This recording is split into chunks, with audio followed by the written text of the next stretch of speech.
Seri 9 Bukek Xiansu. Kisah sepasang Raja Wali. Cerita, Ho Ping Hu. Audiobook, novel silat. Bab 47. Melihat perang tanding yang dahsyat itu, Hong Kui hendak bangkit. Su Heng bisa celaka kalau tidak kubantu, akan tetapi dua lengan yang kuat memeluknya dan Qian Bu berkata, Hek Tiao Lomo adalah bekas musuhku, kalau kau membantu dia, terpaksa aku pun akan membantu lawannya. Karena itu sebaiknya kita jangan mencampuri mereka, Enci. Hong Kui menatap wajah pemuda itu, lalu tersenyum dan merangkul kemudian menciumi kekasihnya dengan penuh nafsu. Dicumbu dan dibelai oleh wanita yang amat cantik jelita dan pandai memikat hati ini, Qian Bu kembali mabok dan tenggelam sehingga selagi di bawah kereta kedua golongan itu bertanding mati-matian, di atas atap kereta itu dua orang ini bermain cinta tanpa mempedulikan keadaan di sekitar mereka. Lihat ada orang. Tiba-tiba Qian Bu mendorong halus tubuh Hong Kui yang menindihnya dan menuding ke kiri. Hong Kui menengok dan benar saja. Mereka melihat sesosok bayangan manusia dengan gerakan cepat dan ringan berloncatan lalu berindap-indap menghampiri kereta di belakang tadi, kereta yang tadi ditumpangi ketua lembah bunga hitam. Kemudian bayangan yang ternyata adalah seorang kakek berambut putih itu menyelinap masuk dan tak lama kemudian dia keluar lagi membawa sebuah kitab. Dia mencuri kitab, bisik Hong Kui dan tangan kiri wanita ini bergerak, sebuah benda bulat melayang ke arah kereta di belakang itu. Dar! Kereta itu meledak dan hancur, akan tetapi kakek itu dapat meloncat ke samping menghindar. Hek Tiao Lomo dan Hek Hua Lokui yang sedang bertanding ramai itu, cepat menengok dan melihat kakek itu, mereka terkejut sekali. Dia mencuri kitab itu, teriak Hek Hua Lokui dan seperti mendapat komando saja, mereka lalu meloncat ke depan. Kakek yang mengambil kitab dari dalam kereta itu cepat melarikan diri dan dikejar oleh dua orang datuk yang melihat betapa kitab mereka yang saling diperebutkan itu dilarikan orang. Wah, jadi ramai sekarang, kata Qian Bu yang melihat betapa orang-orang Pulau Neraka dan orang-orang Lembah Bunga Hitam menjadi bingung melihat ketua mereka berhenti bertempur dan mengejar seorang kakek. Mereka lalu berlari pula ikut mengejar dan otomatis pertempuran pun berhenti. Hayo kita nonton keramaian. Hong Kui terkekeh genit, menggelung rambutnya, membereskan pakaiannya dan bersama Qian Bu dia lalu meloncat turun dari atas kereta. Sunyi di tempat itu karena tidak ada seorang pun di situ, semua telah melakukan pengejaran. Mereka lalu berlari cepat mengejar ke arah larinya semua orang itu, yaitu ke utara. Kakek tua berambut putih itu cepat sekali larinya sehingga malam lewat, belum juga dua orang datuk lihai itu dapat menyusulnya.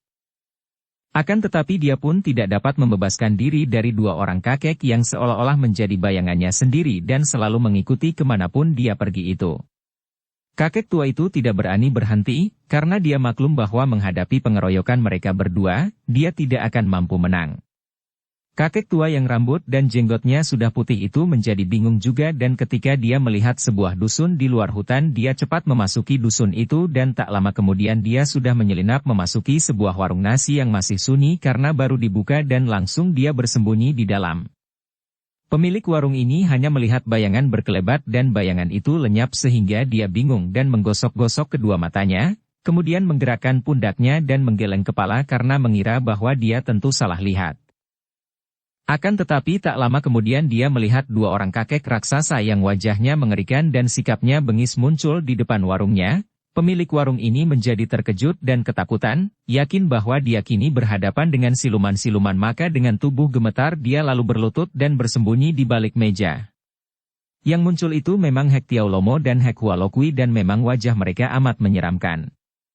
Hek Hua Lokui kelihatan seperti tengkorak hidup. Sedangkan wajah Hek Tiao Lomo memang seperti raksasa menakutkan dan mulutnya bertaring. Akan tetapi pada saat kedua orang datuk ini tiba di depan warung, pada saat yang sama datang pula dua orang yang begitu melihat mereka menjadi kaget sekali. Dua orang ini bukan lain adalah Cheng Cheng dan Topeng Setan. Ketika Cheng Cheng melihat dua orang kakek yang pernah dikenal dan dilawannya ini, dia menjadi terkejut sekali. Akan tetapi dasar dia seorang gadis yang tidak mengenal takut, apalagi ada Topeng Setan di situ, dia memandang rendah dua orang datuk ini dan dengan sikap angkuh dia lalu membuang muka dan hendak memasuki warung itu karena memang dia tadi mengajak Topeng Setan untuk mengisi perutnya yang lapar di warung itu. Hek Tiaolomo yang sudah sangat bernafsu untuk merampas kembali kitab yang kini telah utuh karena bagiannya dan bagian Hek Hualokui sudah disatukan dan yang telah dicuri dari dalam kereta oleh kakek berambut putih, tidak sabar lagi dan dia agaknya lupa dan tidak mengenal lagi kepada Cheng Cheng. Maka melihat seorang gadis cantik yang sikapnya angkuh mendahuluinya masuk ke warung, dia lalu meloncat ke pintu dan membentak. "Bocah hina, mundurlah!" Tentu saja seketika perut Cheng Cheng menjadi panas mendengar sebutan, "bocah hina," tadi, maka melihat ketua Pulau Neraka itu melangkah hendak mendahuluinya memasuki pintu, langsung saja dia memukul dengan tangan terbuka ke arah perut kakek tinggi besar itu. Pukulan beracun, pukulan maut. Barulah Hek Tiaolomo terkejut ketika dia merasa ada angin dahsyat menyambar dari pukulan, bukan hanya menunjukkan adanya tenaga sinkang yang cukup kuat, akan tetapi terutama sekali hawa beracun yang hebat keluar dari telapak tangan gadis itu. "Ai!" Dia berseru dan tentu saja dia pun cepat menangkis dan mengerahkan tenaganya karena baru sekarang dia teringat siapa adanya wanita ini. Cheng Cheng sendiri karena merasa benci dan mendendam kepada Hek Tiaolomo yang telah membuat nyawanya terancam maut karena pukulan beracun Hek Choa Tok Chiang yang dijatuhkan kepadanya kini menggunakan pukulan beracun yang mematikan untuk membalas dendam. Des! Dua tangan yang sama-sama mengandung racun jahat itu saling bertemu dan akibatnya Cheng Cheng terlempar dan hampir terjengkang kalau tidak cepat lengannya disambar oleh topeng setan. Hek Tiaolomo yang hanya tergetar tangannya memandang kepada Cheng Cheng sambil tertawa. "Hah? Kiranya engkau belum mampus?" Dapat dibayangkan betapa marah hati darah itu.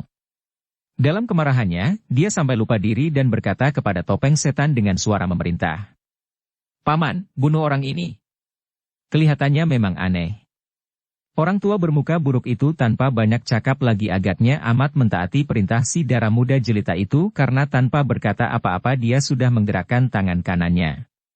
Tanpa menggerakkan kakinya, tempat dia berdiri terpisah 2 meter dari Hek Tiaolomo, akan tetapi lengan tangan kanannya yang digerakkan itu terulur ke depan, terus memanjang dan mulur seperti karet, sampai mencapai jarak 2 meter itu dan jari tangannya langsung menyerang dengan totokan ke arah iga Hek Tiaolomo. Tentu saja Hek Tiaolomo menjadi sangat terkejut menyaksikan hal ini dan tahulah dia bahwa orang tua bermuka buruk ini adalah seorang yang memiliki kepandaian tinggi.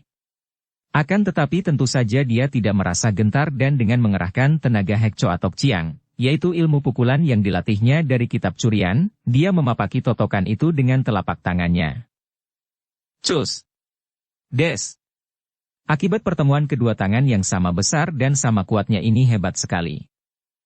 Tubuh topeng setan tergetar, akan tetapi tubuh Hek Tiaolomo terhuyung-huyung mundur sampai 5 langkah keluar dari pintu warung. Melihat ini, ketua lembah bunga hitam terkejut juga dan timbul kekhawatirannya. Dia memperhitungkan bahwa munculnya gadis beracun dan laki-laki tua bertopeng setan itu tentu ada hubungannya dengan si pencuri kitab yang agaknya bersembunyi di dalam warung, maka karena yakin bahwa orang tua bertopeng ini tentu membela si pencuri, secepat kilat. Dia pun menerjang maju dan menyerang topeng setan dengan pukulan mautnya. Topeng setan mengeluarkan suara seperti orang menahan tawa, dan di lain saat dia telah dikeroyok dua oleh Hek Tiaolomo dan Hek Hualokui yang lihai. Pertandingan ini berlangsung hebat sekali, sampai bumi di sekeliling tempat pertempuran itu tergetar hebat dan angin pukulan menyambar-nyambar dahsyat. Hebat sekali sepak terjang topeng setan, dan Cheng Cheng menonton dengan wajah khawatir akan tetapi juga takjub. Dia tahu akan kelihayan ketua lembah bunga hitam dan ketua pulau neraka, akan tetapi topeng setan dapat menghadapi pengeroyokan mereka dengan tangguh dan sama sekali tidak kelihatan terdesak. Namun, diam-diam topeng setan maklum bahwa biarpun dia mampu menandingi dua orang datuk itu, akan tetapi dia pun tidak dapat mendesak mereka, apalagi mengalahkan. Kalau pertandingan dilanjutkan, akhirnya dia yang akan terancam bahaya karena tingkat kepandaian dua orang kakek ini memang sudah tinggi sekali. Tak lama kemudian, Qian Bu dan Hong Kui yang memiliki ilmu berlari cepat lebih mahir daripada para anak buah lembah bunga hitam dan pulau neraka, telah dapat menyusul ke dusun itu dan tiba di depan warung dengan sembunyi. Ketika Qian Bu melihat dua orang kakek lihai itu tidak bertanding melawan kakek pencuri kitab melainkan bertanding melawan topeng setan, dia terheran-heran. Akan tetapi ketika dia melihat Cheng Cheng berada di situ, dia terkejut dan girang. Hampir dia membuka mulut memanggil gadis yang ternyata masih keponakannya itu karena dia sudah mendengar bahwa Cheng Cheng adalah keturunan dari Wan Keng In putra ibu tirinya dan kakek tiri dari Sumakian Li. Akan tetapi ketika dia teringat akan Hong Kui, teringat akan perhubungannya dengan Hong Kui, dia merasa malu dan jengah sekali, merasa sungkan untuk bertemu dengan Cheng Cheng. Teringat akan semua perbuatannya, akan petualangannya dalam permainan cinta yang mesra dan memabokkan selama beberapa hari ini dengan Mao Xiaomoli, dia bahkan merasa khawatir sekali kalau sampai terlihat oleh Cheng Cheng bahwa dia datang bersama Hong Kui. Aku mau pergi kencing dulu, katanya kepada Hong Kui dan tanpa menanti jawaban Hong Kui yang tersenyum lebar mendengar ini, Qian Bu lalu menyelinap pergi. Sementara itu, ketika melihat betapa suhengnya dan ketua lembah bunga hitam itu tidak mampu mengalahkan orang bertopeng yang amat lihai, Mao Xiaomoli menjadi penasaran. Kebetulan sekali Qian Bu pergi dari sisinya, maka dia lalu meloncat tinggi ke atas dan langsung dia terjun ke pertempuran sambil mencabut pedangnya. Topeng setan terkejut sekali dan cepat mengelak dari tusukan pedang sambil membalas dengan tendangan kaki berantai yang mengancam ketiga orang pengeroyoknya. Kini topeng setan menjadi makin repot. Perempuan hina dan pengecut. Cheng Cheng membentak marah ketika melihat topeng setan dikeroyok tiga, dan dia pun lalu menerjang dan menggerakkan kedua tangannya melakukan pukulan beracun ke arah punggung Mao Xiaomoli. Wanita ini terkejut dan tidak berani menangkis karena maklum bahwa pukulan itu mengandung racun. Dia hanya mengelak dan mengelebatkan pedangnya dengan cepat sehingga hampir saja pundak Cheng Cheng terbabat pedang kalau dia tidak cepat melempar tubuh ke belakang. Cheng Cheng, mundurlah! Topeng setan berteriak karena dia khawatir akan kesehatan darah itu yang belum sembuh benar. Pada saat itu, dari dalam warung meloncat seorang kakek berambut putih yang langsung menyerang ketua lembah bunga hitam tanpa mengeluarkan kata-kata. Serangannya cepat dan berat, akan tetapi pukulannya dapat ditangkis oleh Hek Hua Lokui dan kini pertandingan menjadi makin ramai. Cheng Cheng yang maklum bahwa luka di dalam tubuhnya bisa menjadi makin parah kalau dia mengerahkan tenaga, kini meloncat mundur dan menonton dengan penuh kekhawatiran karena biarpun dibantu oleh kakek berambut putih itu masih terdesak hebat. Apalagi ketika dua orang datuk itu mulai mengeluarkan pukulan-pukulan beracun. Tiba-tiba Mao Xiaomoli yang tadinya membantu suhengnya mendesak topeng setan, membalik dan pedangnya menyerang kakek rambut putih. Wanita ini memang cerdik sekali. Dia segera tahu bahwa di antara dua orang lawan itu, yang amat tinggi ilmunya adalah topeng setan, maka sebaiknya kalau lebih dulu merobohkan kakek rambut putih yang lebih penting dan tidak begitu kuat, apalagi yang mencuri kitab adalah kakek rambut putih itu. Pada saat itu, kakek rambut putih sedang terdesak hebat oleh Hek Hua Lokui, maka ketika Mao Xiaomoli Lau Hong Kui membalik dan menyerang, dia tidak mampu mengelak dan lambungnya tertusuk pedang. Melihat ini topeng setan mengeluarkan gerengan dahsyat yang menggetarkan tiga orang lawannya, kemudian sambil merangkul pinggang kakek rambut putih yang terluka parah itu, dia melayani serangan tiga orang dengan tangkisan lengan dan ujung lengan bajunya. Tentu saja dia menjadi repot sekali dan melihat ini Cheng Cheng juga tidak mau tinggal diam saja. Terus dia terjun dan menyerang kalang kabut untuk membantu topeng setan. Pada saat yang amat berbahaya bagi topeng setan, Cheng Cheng dan kakek berambut putih itu, tiba-tiba dari dalam warung muncul seorang nenek tua yang berkulit hitam, diiringkan oleh beberapa orang suku liar. Mereka agaknya memasuki warung itu dari pintu belakang karena tidak ada orang melihat mereka tadi masuk. Hehehe. Siluman kucing, kiranya engkau di sini. Melihat munculnya nenek yang dikenalnya sebagai guru Raja Tambolon yang luar biasa lihainya itu, Hong Kui menjadi terkejut dan dia mengkhawatirkan kekasihnya yang sejak tadi belum juga muncul. Qian Bu. Dia memekik sambil meloncat keluar dari gelanggang pertempuran, lalu melarikan diri sambil mencari kekasihnya. Hehehe, kalian manusia-manusia gila, saling perang sendiri tidak karuan. Hehehe. Pada saat itu, orang-orang Pulau Neraka dan Lembah Bunga Hitam yang melakukan pengejaran sudah tiba di situ dan melihat nenek itu melambai-lambai lengan bajunya yang hitam, mereka itu saling serang sendiri dengan mati-matian. Hek Tiao Lomo dan Hek Hua Lokui menjadi bengong dan mereka berusaha untuk melerai orang-orangnya yang saling gempur karena terpengaruh oleh sihir nenek hitam itu. Adapun nenek itu yang bukan lain adalah Durganini, sambil terkekeh lalu mengejar Hong Kui yang sudah melarikan diri. Dua orang datuk lihai itu hanya bingung saja, tidak sampai terpengaruh hebat oleh sihir si nenek hitam, akan tetapi mereka hanya sadar bahwa tidak semestinya mereka saling serang, hanya mereka seolah-olah pada saat itu terlupa akan kakek berambut putih yang telah mencuri kitab mereka. Topeng setan yang melihat kesempatan baik ini, cepat memanggul tubuh kakek berambut putih yang sudah pingsan, dan menyambar lengan Cheng Cheng. Terus saja dia membawa gadis itu melarikan diri secepat mungkin meninggalkan tempat yang berbahaya itu. Sebaiknya kita tinggalkan dulu Cheng Cheng yang dibawa, terbang, oleh topeng setan yang memondong tubuh kakek berambut putih yang terluka parah itu, dan mari kita mengikuti perjalanan Putri Milana bersama Putri Shanti Dewi karena sudah terlalu lama kita tinggalkan mereka.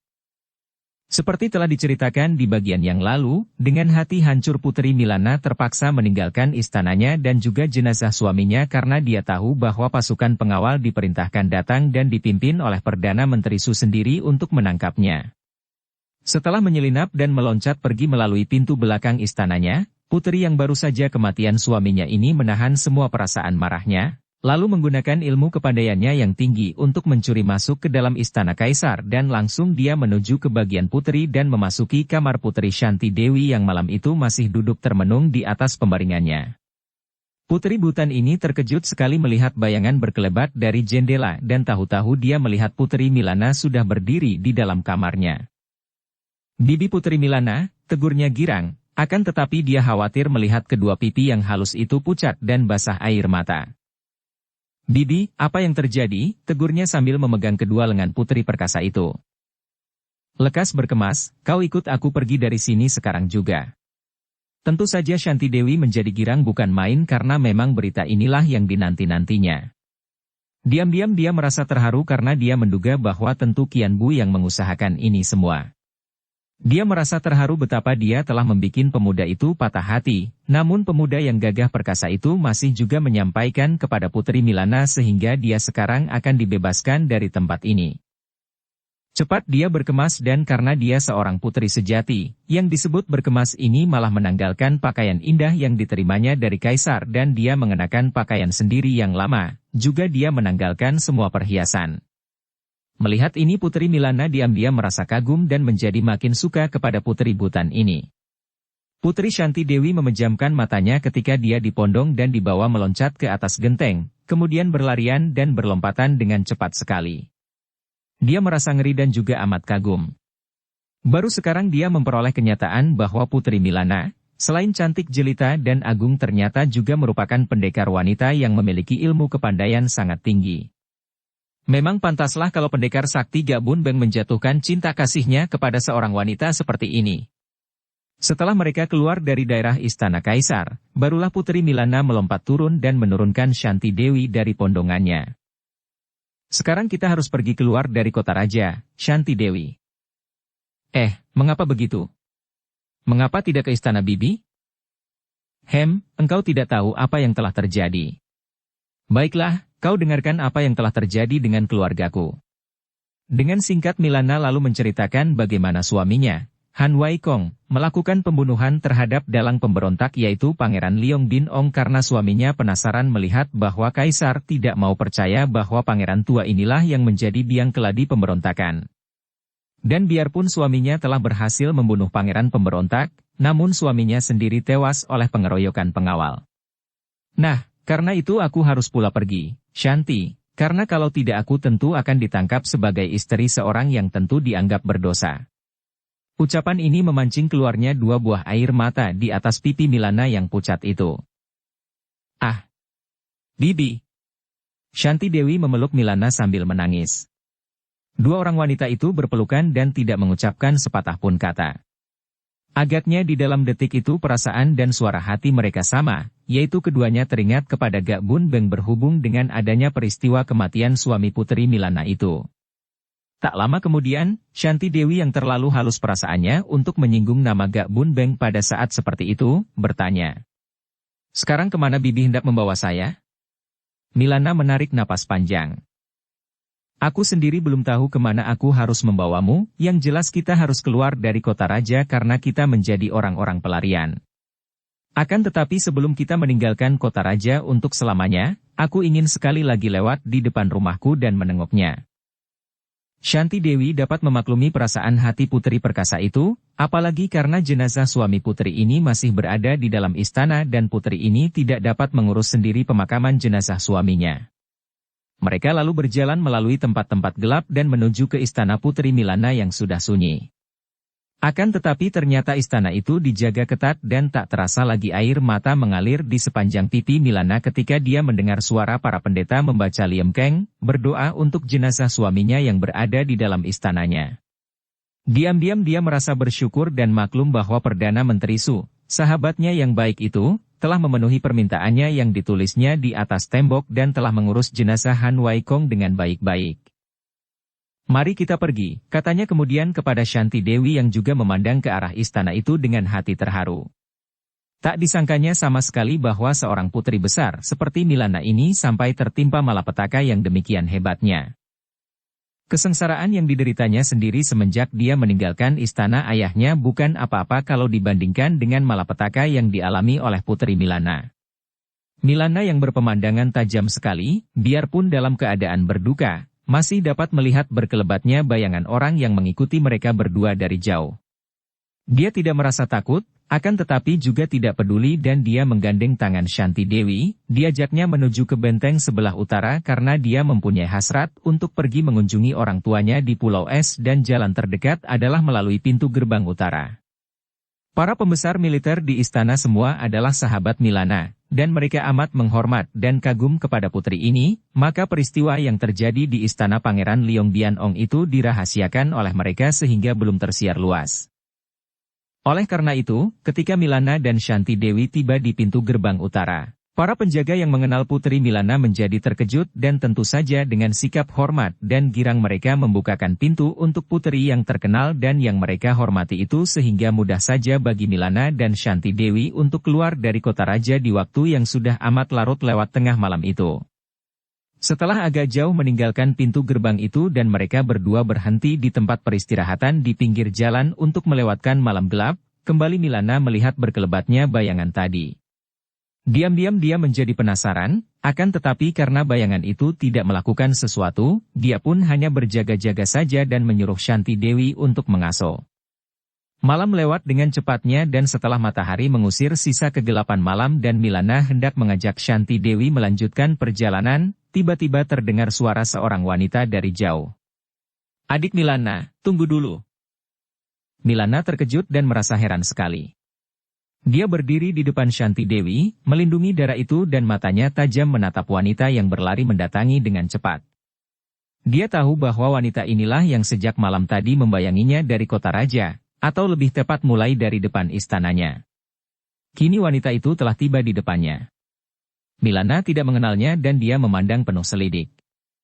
Seorang wanita yang cantik dan bertubuh ramping sungguh pun usianya sudah sebaya dengan dia, sudah 30 tahun lebih. Sikapnya gagah dan dari sepatu dan pakaiannya yang kusut berdebu Milana dapat menduga bahwa wanita itu telah melakukan perjalanan jauh, seorang wanita Kang Ou yang kelihatannya tentu memiliki kegagahan. Sebatang pedang tergantung di punggungnya. Wanita itu pun memandang Milana dengan sinar mata penuh selidik, akan tetapi agaknya dia tidak ragu-ragu lagi dan mengenal putri itu. "Adik Milana, girang sekali hatiku dapat bertemu denganmu di sini. Tadinya aku sudah merasa heran dan ragu mengapa engkau meninggalkan rumahmu seperti orang yang sedang melarikan diri." Wanita itu berkata. "Maaf." Milana menjawab dengan hati-hati. "Aku tidak ingat lagi siapakah engkau?" "Ah, adik Milana, benarkah engkau sudah lupa kepadaku? Kita adalah orang-orang senasib sependeritaan. Lupakah engkau betapa engkau dahulu bersama aku dan Lu Kim Bue mengeroyok seorang musuh besar kita?" "Lu Kim Bue? Ai, engkau Wang Siok Bei."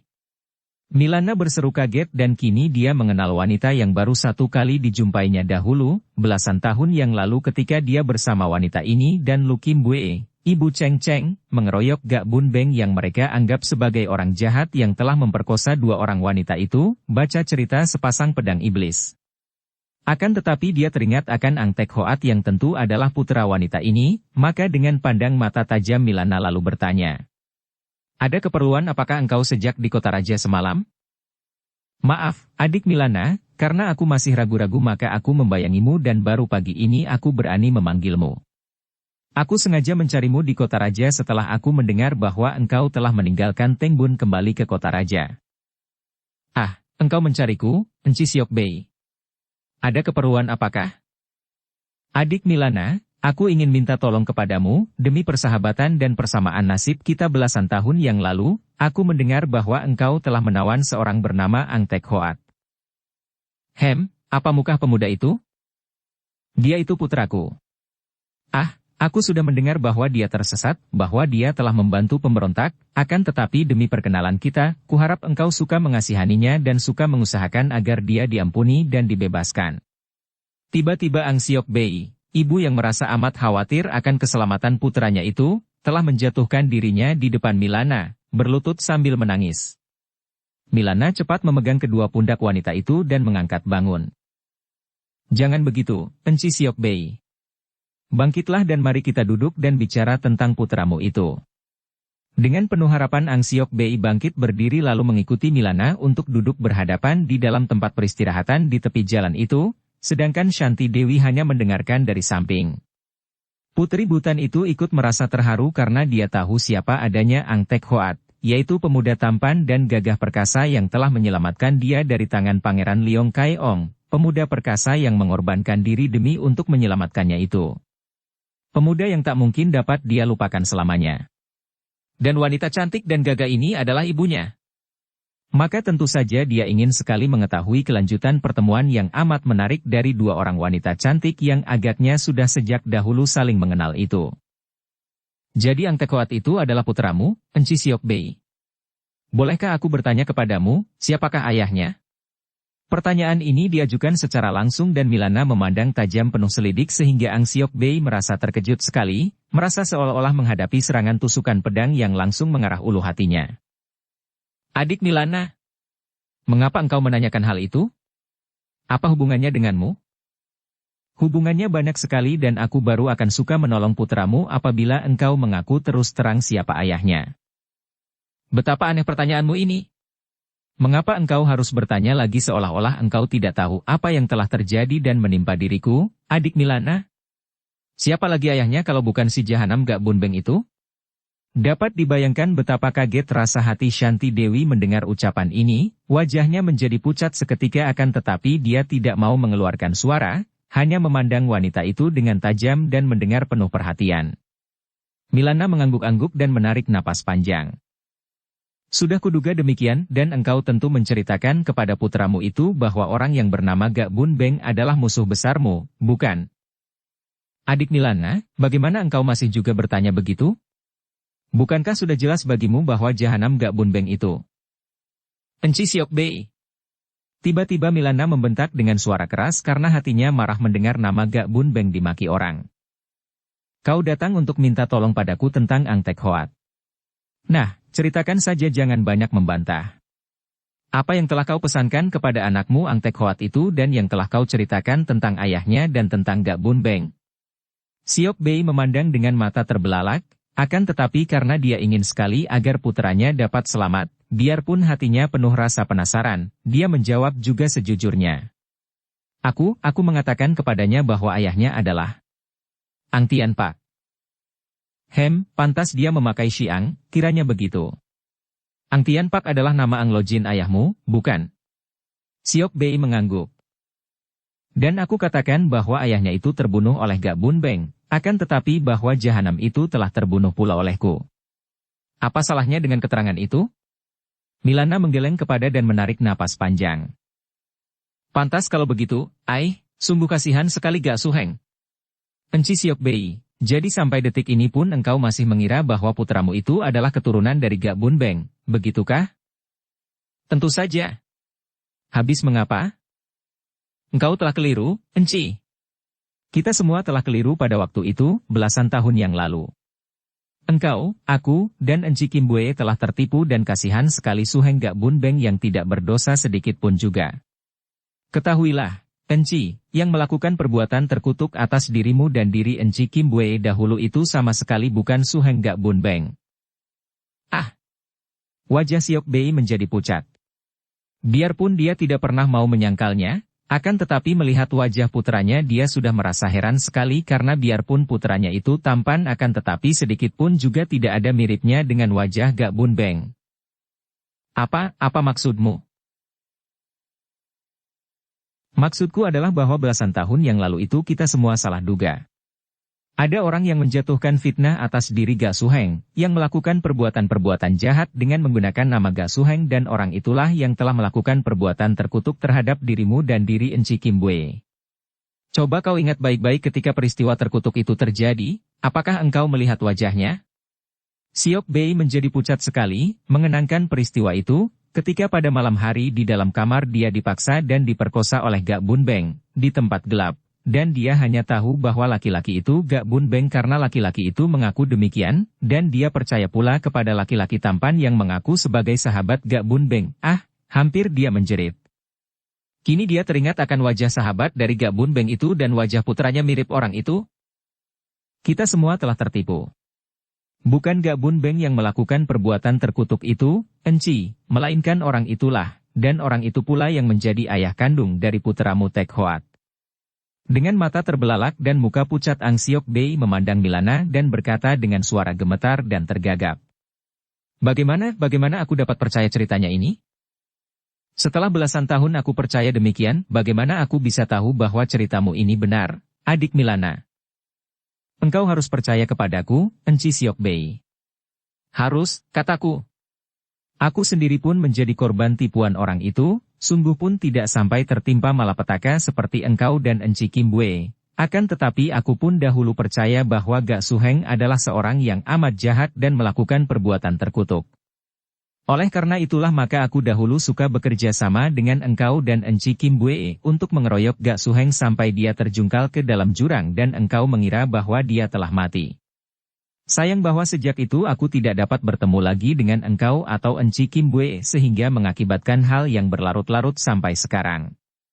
Akan tetapi ketahuilah, orang yang melakukan perbuatan keji itu masih anggota keluargaku sendiri dan dia telah mengakui segalanya di depanku dan di depan ayah ibuku sendiri.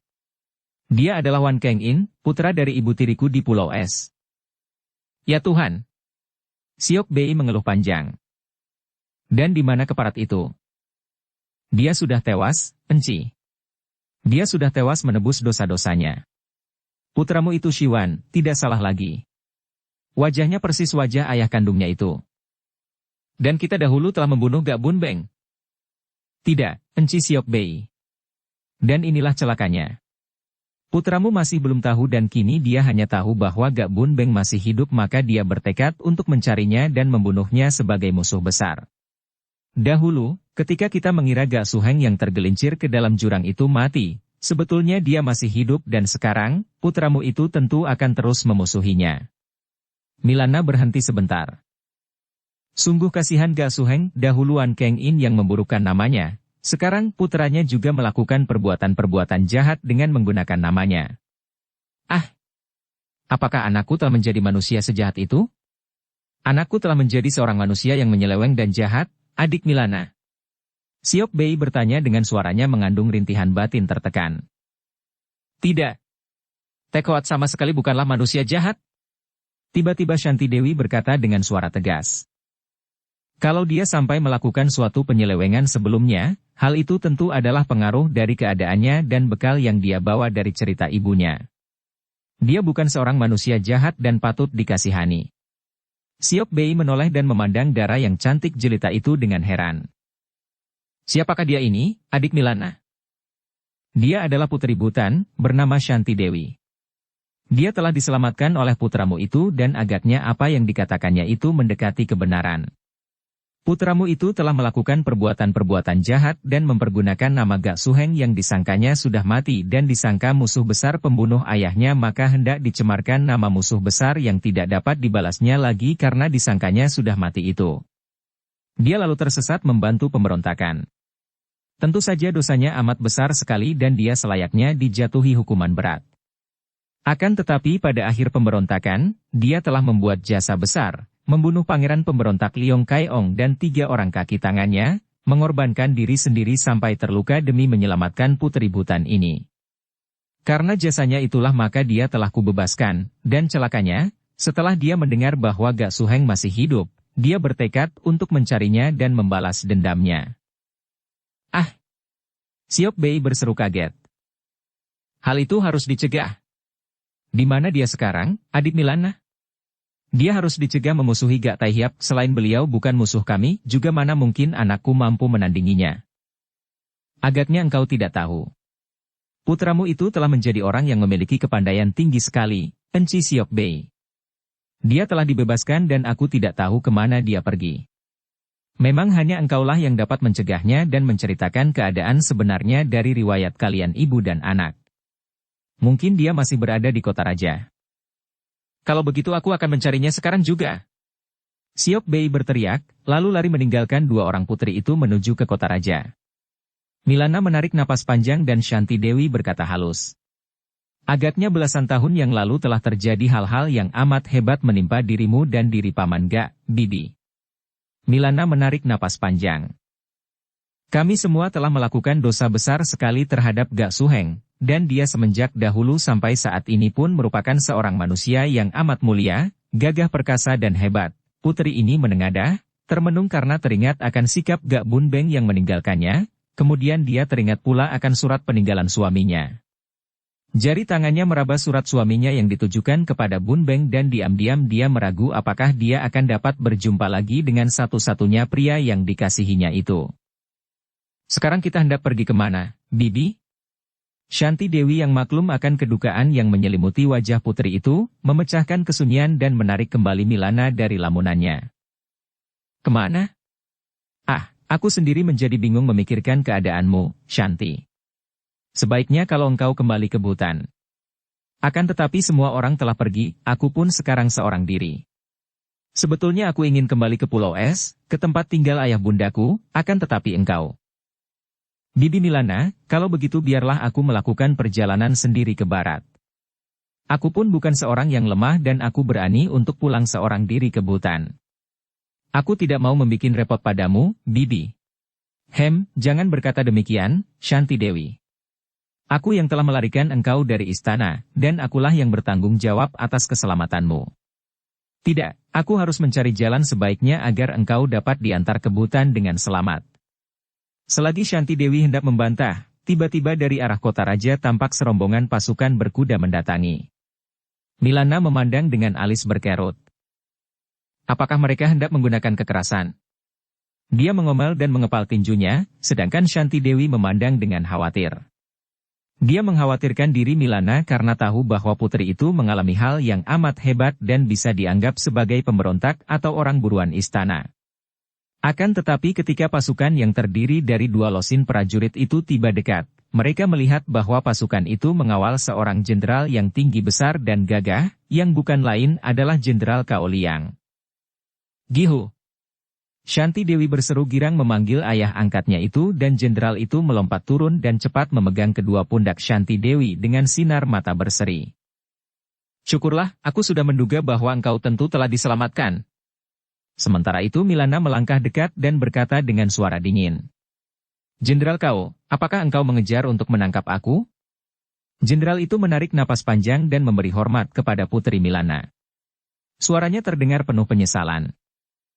Sampai mati pun tidak ada yang dapat memaksa saya untuk menangkap Paduka. Saya telah mendengar akan semua peristiwa di kota raja dan saya ikut menyatakan berduka cita atas malapetaka yang menimpa keluarga dan diri Paduka. Ketika saya mendengar dari para penjaga bahwa Paduka bersama seorang dara cantik keluar dari gerbang malam tadi, saya sudah menduga bahwa tentu Shanti Dewi Paduka selamatkan. Sekarang saya menyusul untuk menawarkan bantuan, barangkali ada sesuatu yang saya dapat lakukan untuk membantu Paduka. Jenderal Cao, aku adalah seorang yang hidup sebatang kara di kota raja, dan aku tidak membutuhkan bantuan apa-apa. Hanya kebetulan sekali engkau datang karena aku bingung memikirkan Shanti Dewi. Dia harus diantar kembali ke Butan. Jangan khawatir, biar para pengawalku ini yang mengantarnya sampai ke Butan dengan selamat. Jenderal itu lalu menghadapi Shanti Dewi. Dewi, apakah engkau ingin kembali ke Butan? Putri itu mengangguk. Kehadiranku di sini hanya menimbulkan keributan saja, Gihu. Sebaiknya kalau aku pulang saja ke Butan dan sebetulnya aku sudah memberitahu kepada Bibi Milana bahwa aku berani pulang sendirian, tidak perlu dikawal. Mana mungkin? Jangan kau khawatir, biarpun aku terikat oleh tugasku dan tidak dapat mengantar sendiri, dua losin pengawalku ini akan mengawalmu sampai ke Butan. Kalau saja tidak ada peristiwa engkau hendak dinikahkan dan engkau melarikan diri dari istana, tentu bisa menanti sampai aku sempat mengantarmu sendiri. Akan tetapi sekarang tidak mungkin lagi, engkau akan dianggap sebagai seorang pelarian. Nah, biar pasukanku mengawalmu. Sebelum ada pengejaran dari kota raja, sebaiknya engkau berangkat sekarang, anakku. Kau pakailah kudaku ini. Shanti Dewi merasa terharu dan dia memeluk ayah angkatnya, mengaturkan terima kasih dan selamat tinggal. Kemudian dia pun memeluk Putri Milana dan berbisik di dekat telinganya. Bibi, jangan biarkan paman gak merana. Dan sambil terisak dia lalu melompat ke atas kudanya lalu membalapkan kuda itu, diiringkan oleh 2 losin pengawal yang sudah menerima pesan dari Jenderal Kao diiringkan oleh pandang mata Milana yang berlinang air mata dan pandang mata Jenderal Kao yang merasa kehilangan. 2 orang gagah ini pun lalu saling berpisah. Milana melanjutkan perjalanan ke utara sedangkan Jenderal Kao yang kembali ke kota raja. Dengan kecepatan seperti terbang, topeng setan memanggul tubuh kakek berambut putih dan menggandeng tangan Cheng Cheng melarikan diri dari tempat berbahaya itu dan akhirnya, setelah mendaki sebuah bukit, dia memasuki sebuah kuil yang tua dan rusak, kuil yang terpencil di lereng bukit itu, di daerah yang sunyi sekali. Ketika dia menurunkan tubuh kakek itu dari pondongannya, dia terkejut melihat keadaan kakek itu yang amat payah. Pedang yang menusuk lambungnya itu melukai bagian penting di dalam tubuhnya dan pedang itu mengandung racun pula. Ah, bukankah dia ini pelayan istana gurun pasir? Tiba-tiba Cheng Cheng berseru ketika dia mengenal muka kakek itu. Benar, dia adalah Lau Kisun, aku pernah bertemu dengan dia. Cheng Cheng berseru lagi.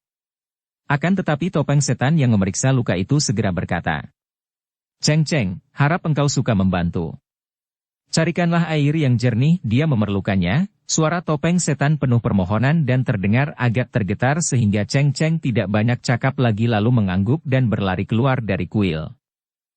Tidak mudah baginya mencari air di tempat yang tidak dikenalnya itu dan sampai beberapa lamanya barulah akhirnya dia berhasil mendapatkan air yang diisikan di sebuah guci yang tadi dibawanya dari topeng setan. Cepat dia berlari kembali ke kuil itu. Akan tetapi ketika dia memasuki ruangan di mana topeng setan tadi merebahkan tubuh kakek tua di atas lantai, dia terkejut sekali melihat topeng setan duduk termenung menyandarkan tubuhnya pada dinding rusak itu dan kedua pipi muka bertopeng buruk itu basah oleh air mata. Topeng setan menangis. Cheng Cheng terkejut dan terheran-heran. Selama dia mengenal topeng setan, orang tua ini adalah seorang yang jantan, berkepandaian tinggi, aneh dan agaknya tidak pernah dipengaruhi oleh perasaan. Akan tetapi mengapa sekarang menangis? Paman, kau menangis? Topeng setan tidak menjawab, hanya menggunakan tangan menghapus sisa air mata di atas pipi topengnya itu, dan dengan anggukan kepala dia menunjuk ke arah kakek berambut putih yang rebah telentang di atas lantai. Cheng Cheng memandang dan tahulah dia bahwa kakek Lau Kisun itu telah tewas. Ah, dia telah mati, tanyanya sambil berlutut dan memandang ke arah jenazah kakek itu. Topeng setan mengangguk. Dia tewas karena membantu aku melawan orang-orang lihai tadi. Dia mati karena membantuku, Cheng Cheng. Diam-diam hati Cheng Cheng terharu dan juga kagum. Orang tua bertopeng ini selain gagah perkasa dan lihai, juga ternyata memiliki watak ingat budi sehingga kematian kakek yang membantunya itu membuat hatinya berduka.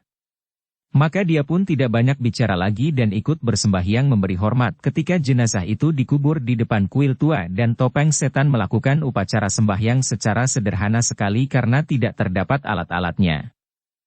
Mereka hanya berlutut di depan gundukan tanah, tepekur dan mengheningkan cipta. Kemudian topeng setan mengajak Cheng Cheng melanjutkan perjalanan menuju ke Telaga Sungari. Bulan muda telah mulai nampak di waktu malam dan pada malam bulan purnama, beberapa hari lagi, mereka harus sudah berada di telaga itu untuk mencoba peruntungan mereka, yaitu berusaha menangkap anak naga yang akan dipergunakan sebagai obat bagi Cheng Cheng. Makin dekat dengan telaga sungai, makin teganglah hati Cheng Cheng.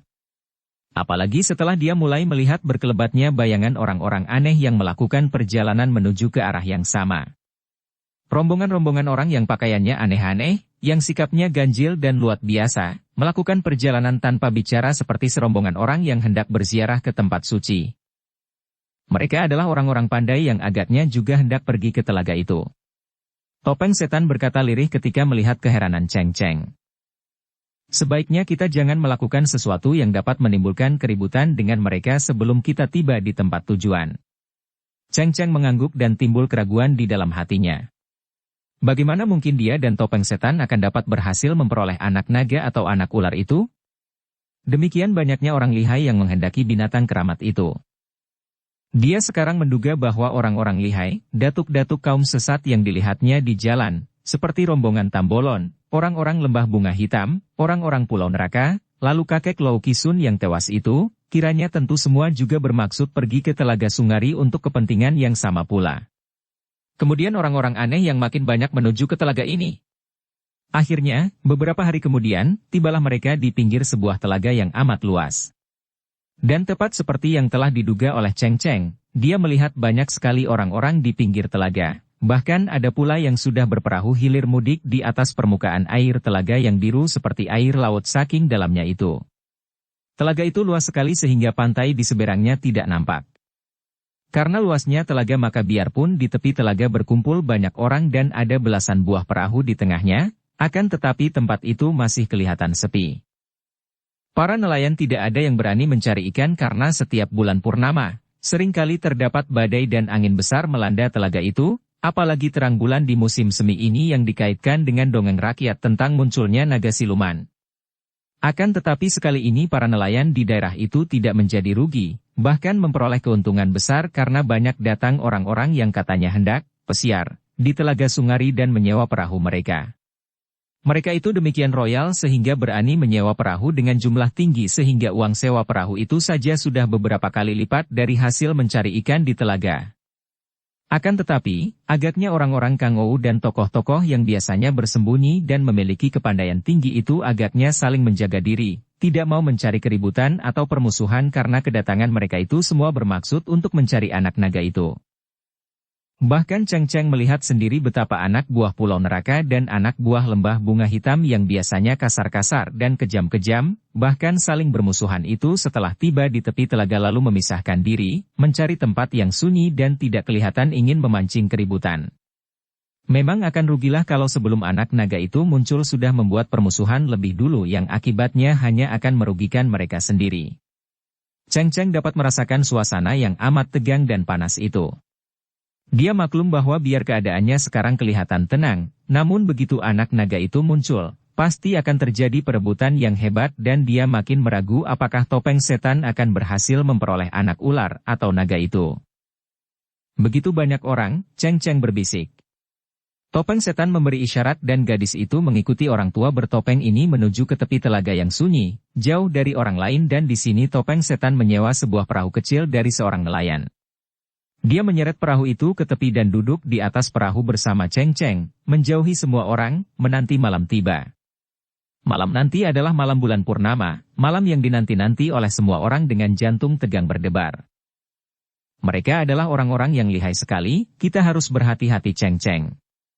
Wah, agaknya orang-orang yang selama ini hanya bersembunyi di gunung-gunung, di guha dan di tempat terasing, yang pekerjaannya hanya bertapa, kini keluar dari tempat pengasingan diri mereka untuk mencari anak naga itu.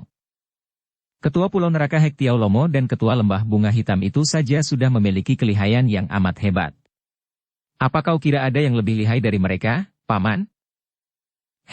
Kau sungguh tidak melihat tingginya langit dan dalamnya lautan, Cheng Cheng, karena engkau hanya mengira bahwa di dunia ini hanya ada mereka berdua itu yang lihai. Banyak sekali orang berilmu di dunia ini, Cheng Cheng. Sama banyaknya dengan bintang di langit dan sukar untuk mengatakan siapa di antara mereka yang paling pandai.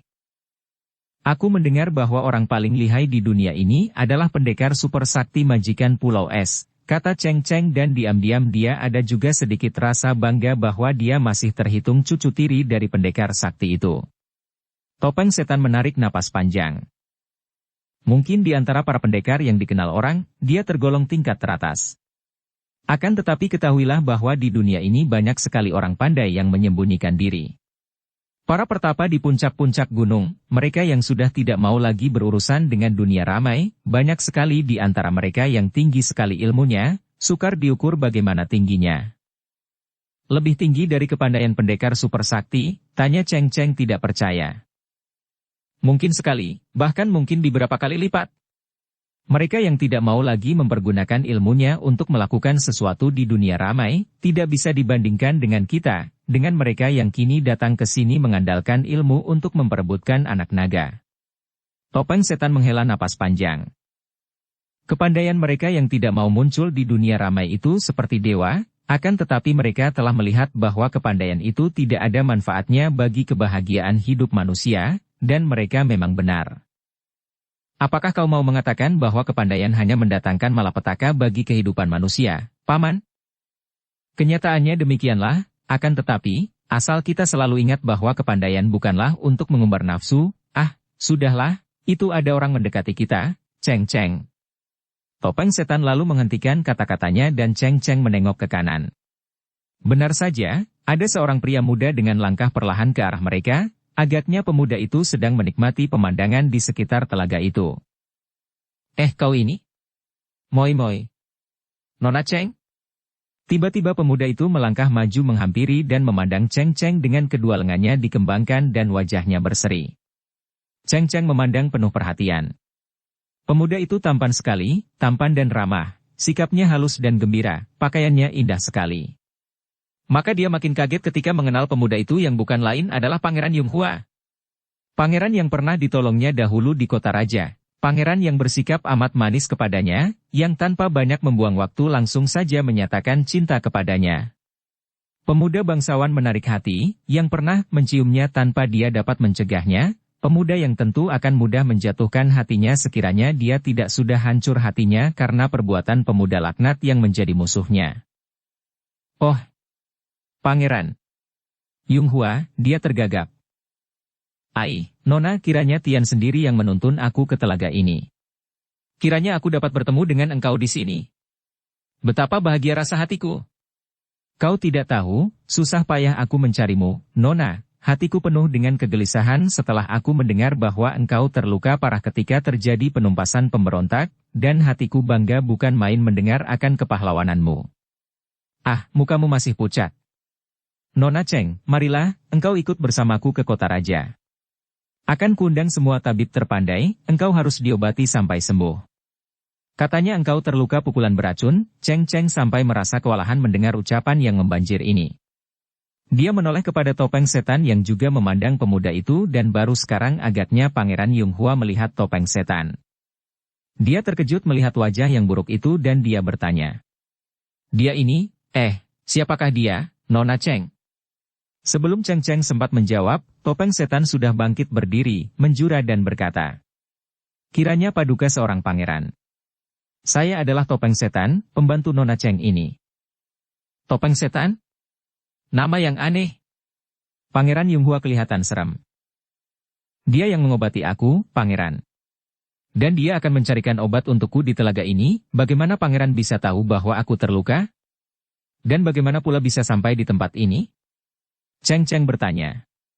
Pangeran Yunghua kelihatan begitu gembira bertemu dengan Ceng-ceng, sehingga dia lalu melupakan Topeng Setan, duduk di atas perahu dan dengan ramah dia lalu bercerita. Aku bertemu dengan Perdana Menteri Su, beliau yang menceritakan semuanya kepadaku.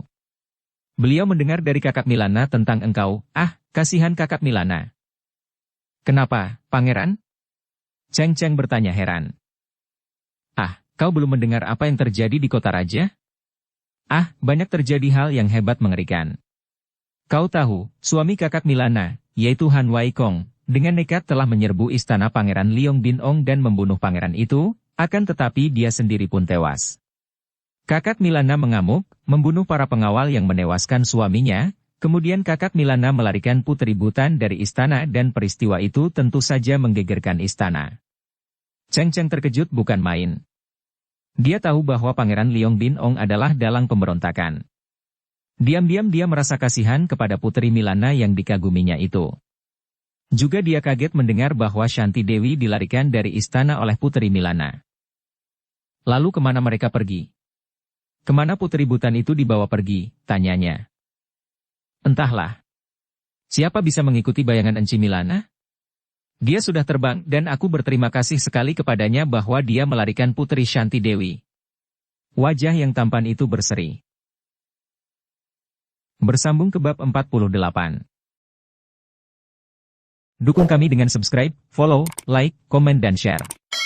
Terima kasih.